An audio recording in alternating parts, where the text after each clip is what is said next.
Students, अभी तक हम इस चैप्टर में पढ़ चुके हैं रदरफोर्ड एटम मॉडल और बोहर्स का एटम मॉडल और आज हम पढ़ेंगे हाइड्रोजन स्पेक्ट्रम के बारे में। होता क्या है, एट द रूम टेम्परेचर जो हमारा हाइड्रोजन एटम है वो क्या रहता है, ग्राउंड स्टेट में रहता है। इसका मतलब ये है कि हमारे पास जो इलेक्ट्रॉन है, हाइड्रोजन जानते हैं एक प्रोटॉन होता है और एक ही इलेक्ट्रॉन होता है, लेकिन जो रूम टेम्परेचर है उसके बाद हमारा इलेक्ट्रॉन होगा वो ग्राउंड स्टेट में होगा। ग्राउंड स्टेट का मतलब है वो अपनी लोएस्ट एनर्जी लेवल में रहेगा, लोएस्ट एनर्जी के ऑर्बिट में रहेगा, जो हमारे पास n=1।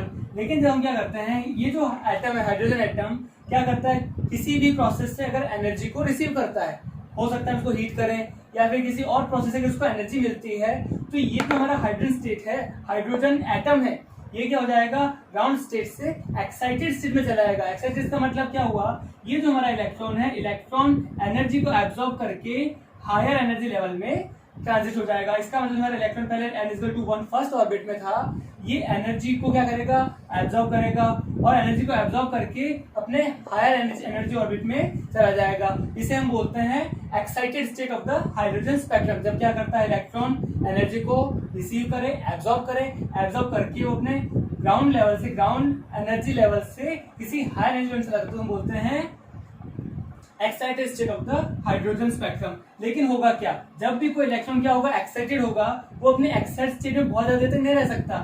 वो क्या होगा, 10⁻⁸ सेकेंड, बहुत छोटे टाइम के बाद ही क्या होगा, अपने वापस क्या होगा, हायर एनर्जी लेवल से लोअर एनर्जी लेवल में आएगा। अब हो सकता है वो किस एनर्जी लेवल से किस में आ रहा है, हो सकता है कि जब हमारे पास हमने शुरुआत में हाइड्रोजन एटम को एनर्जी दी थी तो वो n=1 से n=3 में चला गया हो, ये फर्स्ट सेकंड थर्ड, हो सकता है आपका जो इलेक्ट्रॉन है इतना हो गया।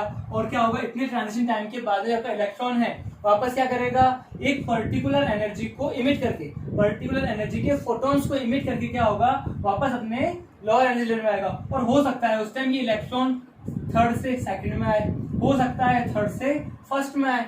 तो ये डिपेंड करेगा कि एनर्जी को एब्जॉर्ब कितना किया, कितनी एनर्जी को एब्जॉर्ब करके इलेक्ट्रॉन किस लेवल में गया, और साथ ही इसका उल्टा प्रोसेस, किस एनर्जी लेवल से इलेक्ट्रॉन क्या होगा, एनर्जी को इमिट करके किस लेवल में। जबकि हमको बोहर ने बताया था कि जब भी कोई इलेक्ट्रॉन क्या होगा, अपने लोअर से हायर एनर्जी लेवल जाएगा तो उसको एनर्जी को एब्जॉर्ब करना होगा, और जब हायर से लोअर में आएगा तो क्या करेगा, एनर्जी को इमिट करेगा। तो हम बात करते हैं जो हमारा हाइड्रोजन स्पेक्ट्रम है वो उसका फॉर्मूला क्या है। तो जब हम बात कर रहे हैं कि इलेक्ट्रॉन अपने हायर एनर्जी लेवल से, हो सकता है n=3 से 2 में आया, तो हायर एनर्जी लेवल से लोअर एनर्जी लेवल में आता है तो कितने एनर्जी के फोटोन को इमिट करेगा। तो इसके लिए हम कैलकुलेट करते हैं h μ = E2 - E1। इसका मतलब ये है कि जिस एनर्जी लेवल से इलेक्ट्रॉन लोअर एनर्जी लेवल में आ रहा है, तो जो दोनों ऑर्बिट है, उन दोनों ऑर्बिट के जो एनर्जी लेवल हैं वो उनका एनर्जी लेवल कितना है, उनका जो एनर्जी का डिफरेंस होगा उतनी ही एनर्जी को क्या होगा, हाइड्रोजन। पहले हम बात करते हैं कि हमें जो कितनी एनर्जी इमिट होगी जब हमारा इलेक्ट्रॉन किसी एनर्जी हायर एनर्जी लेवल से लोअर एनर्जी में आता है। हम बात करते हैं, लेट एग्जांपल, हम इसको भी एक ऑर्बिट कम कर देते हैं। Let I have 2 stationary orbit, this is n2, this is n=1। हमारा जो इलेक्ट्रॉन है हायर एनर्जी लेवल से क्या हो रहा है, यहाँ से यहाँ आ रहा है, और हमें फाइंड करना है कितनी एनर्जी को उसने इमिट किया।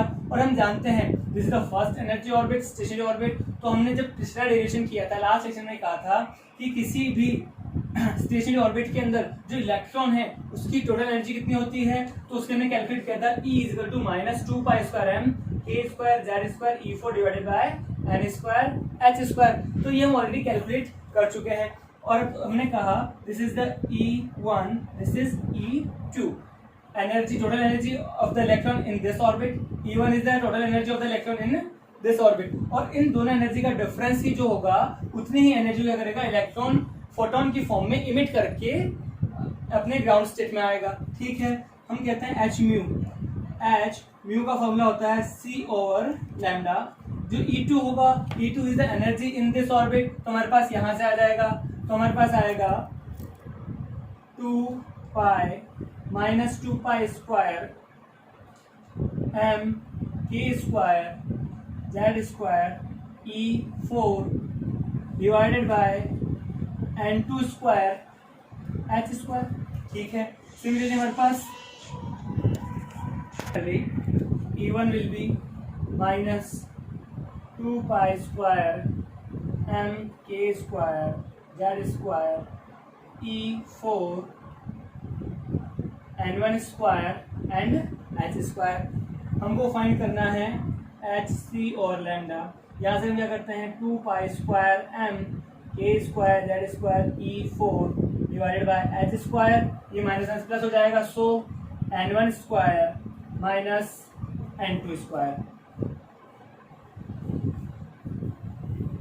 ये हमारे पास एनर्जी है, ठीक है। इसको हम अगर वेवलेंथ की फॉर्म में लिखते हैं तो हमारे पास क्या आएगा, अगर हम इसको कन्वर्ट करेंगे अब रिडबर्ग फॉर्मूला में। रिडबर्ग फॉर्मूला क्या होता है, 1/λ जो होता है 1/λ it means reciprocal of the wavelength. Reciprocal of wavelength को हम बोलते हैं म्यू बार। ये म्यू बार है, इसका मतलब होता है वेव नंबर, ठीक है। वेव नंबर हमारे पास फॉर्मूला क्या हो जाएगा, हमारे पास ये जो hc है इसको हम शिफ्ट कर देते हैं क्योंकि 1/λ को हम लिख चुके हैं म्यू बार, ठीक है। सो हमारा जो फॉर्मूला हो जाएगा that will B 2 pi square m k square z square E4 divided by h cube हो जाएगा h क्यूब c, और हमारे पास अंदर आएगा 1/n1 square minus 1/n2 square. Okay, and mu bar will B, ये जो हमारे पास पूरी वैल्यू है, ये पूरी वैल्यू एक कांस्टेंट है और इस कांस्टेंट को हम बोलते हैं रिडबर्ग कांस्टेंट। तो हमारे पास जो म्यू बार है दैट इज वेव नंबर, जो वेव नंबर का फॉर्मूला हो जाएगा 1/n1 square minus 1/n2 square, और ये रिडबर्ग कांस्टेंट इस पूरी वैल्यू है, इस कांस्टेंट की हमारे पास होती है r = 1.097 × 10⁻⁷ मीटर इनवर्स। ये हमारे पास होती है रिडबर्ग कांस्टेंट की value. So mu bar will be r 1/n1 square minus 1/n2 square. This is the formula for wave number. यहीं से हमारे पास एक प्रॉब्लम और सॉल्व हो गई, जो हमारे पास रदरफोर्ड की जो लिमिटेशंस थी, रदरफोर्ड की जो हमने मॉडल पढ़ा था तो उसमें सबसे बड़ी लिमिटेशन ये थी कि जो हाइड्रोजन का स्पेक्ट्रम है, हाइड्रोजन का स्पेक्ट्रम रदरफोर्ड के अकॉर्डिंग कंटिन्यूस आना चाहिए, जबकि हमारे पास जो स्पेक्ट्रम मिलता है वो लाइन स्पेक्ट्रम मिलता है। तो हमारे पास जब हम इस बात को देखते हैं, ये जो फॉर्मूला हमारे पास है, ये फॉर्मूला ये शो करता है कि जो हमारे पास हाइड्रोजन का स्पेक्ट्रम होगा वो एक फिक्स वैल्यू पे डिपेंड करता है, किसके n1 और n2 किस एनर्जी लेवल से आप किस एनर्जी में आ रहे हो, हायर एनर्जी लेवल कौन सा है और लोअर एनर्जी लेवल कितना है, तो उन दोनों की एनर्जी का डिफरेंस है, उतनी ही एनर्जी को आपको इमिट करना होगा। इसका मतलब क्या हुआ, ये एक फिक्स वैल्यू है। तो हमारे पास जो कंक्लूजन, जो प्रॉब्लम थी हमारे रदरफोर्ड की कि जो कंटिन्यूस है वो अब नहीं रहेगी। हमें ये फॉर्मूला साफ बता रहा है कि जो हमारे पास हाइड्रोजन का स्पेक्ट्रम है वो कंटिन्यूस की जगह लाइन स्पेक्ट्रम ही होना चाहिए। हम हाइड्रोजन स्पेक्ट्रम में पढ़ते हैं various series of hydrogen spectrum.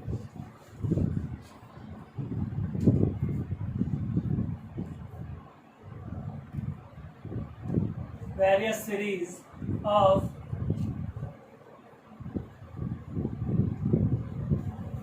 Hydrogen spectrum.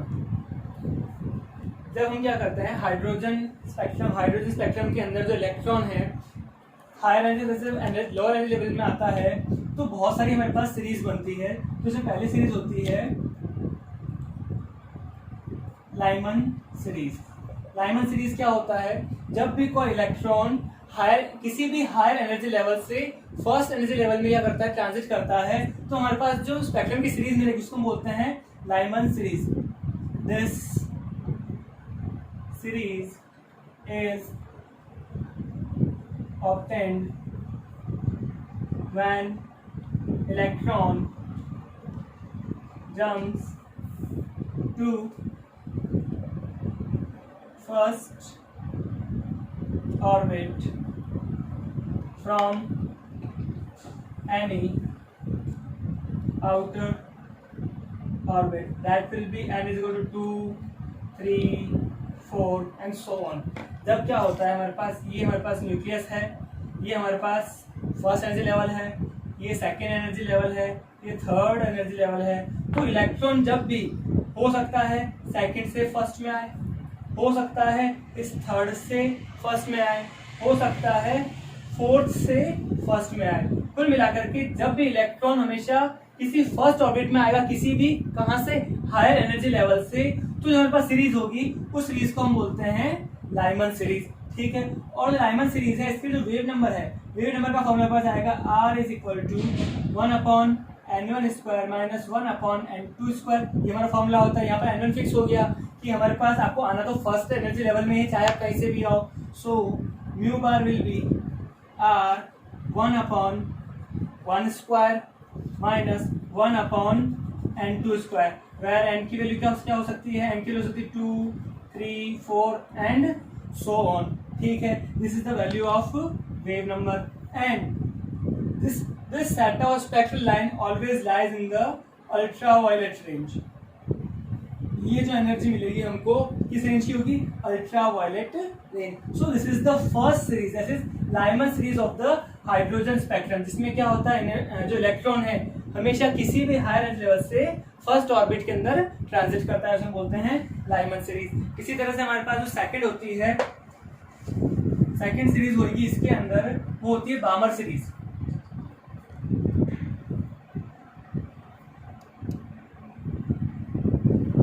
बामर series of hydrogen spectrum. जब क्या होता है, ये सीरीज कब मिलेगी, जब इलेक्ट्रॉन हमेशा क्या करेगा, jump to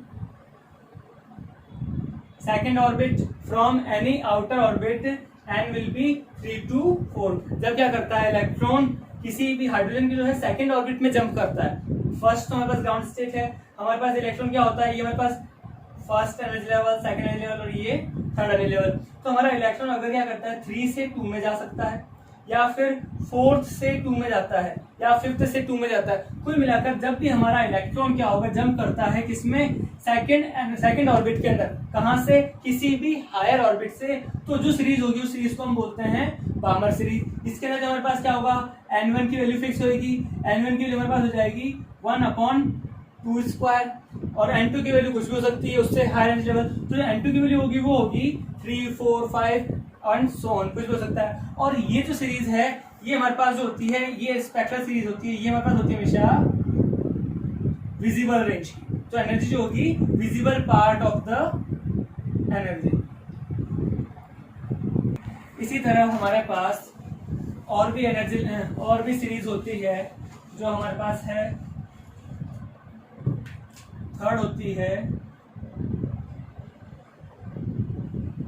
pasture series, fourth होती है Brackett series of hydrogen spectrum, और फिफ्थ होती है हमारे पास फुंड सीरीज।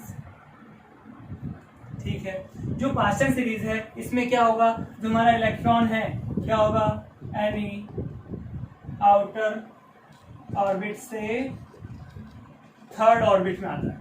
जो हमारे पास फर्स्ट सीरीज थी दैट इज लाइमन सीरीज, उसमें क्या था, इलेक्ट्रॉन फर्स्ट ऑर्बिट में आता है। सेकंड हमारे पास थी बामर सीरीज, उसमें किसी भी हायर ऑर्बिट से सेकंड ऑर्बिट में आता है। तो पार्शियल सीरीज में क्या होगा, आपका इलेक्ट्रॉन जो होगा किसी भी हायर से थर्ड ऑर्बिट में आएगा। तो इसके लिए हमारे पास जो वेव नंबर है उसका फॉर्मूला क्या हो जाएगा, R 1/3 square minus 1/n2 square. और ये जो हमारे पास स्पेक्ट्रल लाइन है, ये भी होती है infrared part of the spectrum, ये IR रेंज के अंदर आता है। सिमिलरली हमारे पास जो ब्रैकेट सीरीज होगी, ब्रैकेट सीरीज हमेशा होती है n is equal to 5, 6, 7, 2, n is equal to 4। ये हमारे पास क्या होता है, इलेक्ट्रॉन क्या होगा 5, 6, 7 नंबर के ऑर्बिट से किसमें आता है, फोर्थ ऑर्बिट में। तो इसके लिए हमारे पास क्या हो जाएगा, म्यू बार की जो वैल्यू होगी that will B 1R 4 square minus 1/n2 square. ये वाला फॉर्मूला हो जाएगा कि n1 की वैल्यू फिक्स है, किसी भी हायर ऑर्बिट से फोर्थ ऑर्बिट में आना है। ठीक है, और ये जो स्पेक्ट्रम होगा ये भी किसमें होता है, IR part of the IR range of the spectrum. ठीक है, सिमिलरली हमारे पास जो लास्ट है फुंड सीरीज, उसमें क्या हो जाएगा, इसमें हमारे पास होगा n is equal to 6, 7, 8, 2, n is equal to 5। जब हमारा इलेक्ट्रॉन किसी भी ऑर्बिट से फिफ्थ ऑर्बिट में आता है तो उसे हम बोलते हैं फुंड सीरीज। और इसकी जो वेव नंबर है, वेव नंबर का फॉर्मूला होगा R is equal to mu bar is equal to R 1/5 square minus 1/n2 square. और ये जो n2 की वैल्यू होगी हमारे पास होगी 6, 7 और 8। और ये जो हमारे पास स्पेक्ट्रम होगी ये भी किसमें होगी, IR part of the IR range of the spectrum. Now we will draw the energy level diagrams for the hydrogen spectrum.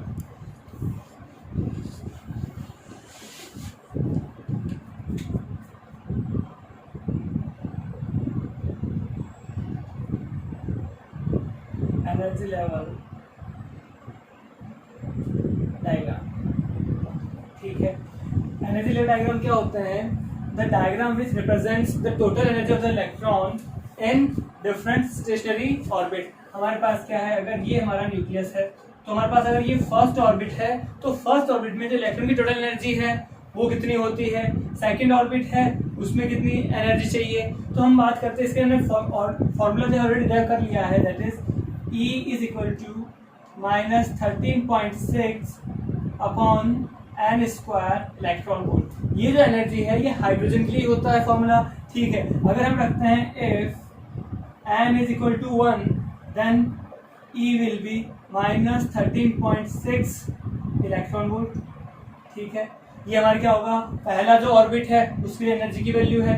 If n is equal to 2 then क्या हो जाएगा हमारे पास E2 that will be -13.6 upon n square -13.6 divided by 2 square. 2 हमारे पास अभी रखते हैं, हमारे पास आएगा divided by 4 that will be -3.4 electron volt. It means this is total energy of electron in the second stationary orbit. Similarly अगर हम क्या करते हैं n0 रखते हैं तो हमारे पास जो E3 आएगा उसकी वैल्यू हमारे पास आएगी -1.51 इलेक्ट्रॉन वोल्ट।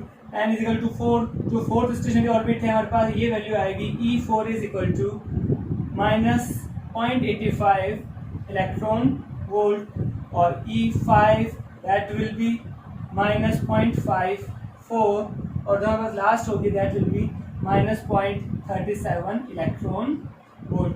तो हमारे पास ये क्या है, जो हमारे जितनी भी स्टेशनरी ऑर्बिट्स है उसमें जो इलेक्ट्रॉन की टोटल एनर्जी है हमने उसको कैलकुलेट कर लिया। अब हम क्या करेंगे, ये जो वैल्यूज है इसको हम एक डायग्राम में, एक ग्राफ में रिप्रेजेंट कर देंगे। किस तरह से करते हैं देखो,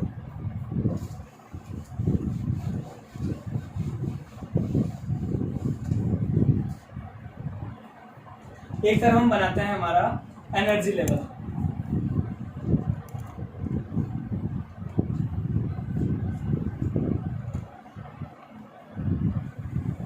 ठीक है, अगर हमने क्या किया, हमारे पास जो मैक्सिमम हमारे पास जो फिगर आया था that is -13.6 for n is equal to 1। हम यहाँ से शुरू करते हैं 14, 13, 12, 11, 10, 9, 8, 7, 6, 5, 4, 3, 2, 1।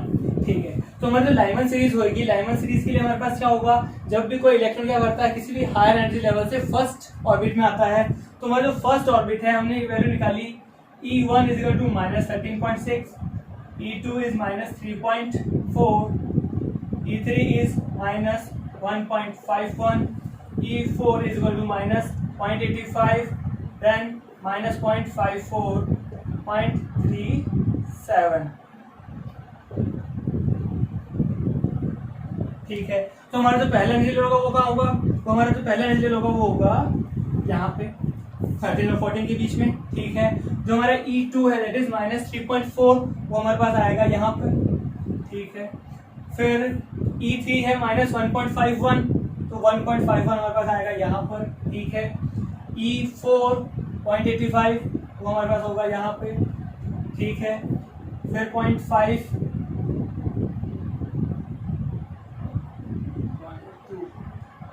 ठीक है, वो भी हमारे पास आएगा यहाँ पर भी आएगा। ठीक है, हम बात करते हैं हमारी लाइमन सीरीज क्या होगी। हमारी लाइमन सीरीज बोलते हैं this is n is equal to 1।